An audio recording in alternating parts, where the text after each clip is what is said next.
అందరూ సంఘీభావంగా వచ్చినటువంటి మిగతా అందరికీ కూడా మొదటగా నా నమస్కారాలు. ఈరోజు మనం మోమితా దేవ్నాథ్ అనే డాక్టర్, పల్మనాలజీ డాక్టర్, ఆమె మీద జరిగిన అత్యాచారాన్ని ఖండిస్తూ మనందరం ఈరోజు ఇక్కడ సమావేశమయ్యాం. ఒక డాక్టర్ అవ్వాలంటే ఆమె ఎంబీబీఎస్ కోసం ఎంత చదువు ఉంటుంది, మళ్ళీ నెక్స్ట్ పీజీ సీట్ కోసం ఎంత చదువు ఉంటుంది, ఆమె చేసిన ఒకే ఒక్క తప్పు అంత చదువుకోవడమా? ఆ రోజు 2:30 వరకు కూడా ఆమె పేషెంట్స్కి చూసి తర్వాత ఈ అత్యాచారానికి గురైంది. ఇది చాలా హేయనీయమైన చర్య. ఇది మన సమాజం గర్వించదగ్గ విషయం కాదు. ఒక ఆడది ఫస్ట్ మోమిత అనేమో ఫస్ట్ ఒక ఆడామ, తర్వాత ఒక డాక్టర్. ఎన్నో రోజుల వరకు మనం ఇలా మాట్లాడుకుంటూనే ఉంటాం. అభియా అయిపోయింది, నెక్స్ట్ ఇది ఇంకొకటి ఇలా జరుగుతూనే ఉంటుంది. మొదటగా మారాల్సింది ఇవన్నీ కాదు. మొదటగా మైండ్ సెట్ మారాలి. మనం నేర్పించేటప్పుడు ఆడపిల్లలకి మనం ముందు తరం నుంచి చెప్తున్నారు జాగ్రత్తగా ఉండమ్మా అని. అలాగే అబ్బాయిలు పెంచేటప్పుడు కూడా జాగ్రత్తగా పెంచాలి.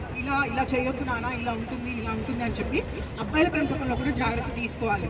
ఓన్లీ ఆడపిల్లలకి జాగ్రత్త చెప్పడం కాదు, అబ్బాయిలకు కూడా మైండ్ సెట్ అనేది చేంజ్ చేసేలాగా మన పెంపకం అనేది ఉండాలి. ఆమె ఎన్ని సంవత్సరాలు చదువుకుంటుంది, పాపం వాళ్ళ పేరెంట్స్ ఎంత కష్టపడి ఉంటారు, ఎన్నెన్ని కళలతో జీవితం మీద ఎన్నెన్ని ఆశలతో ఉంటుంది.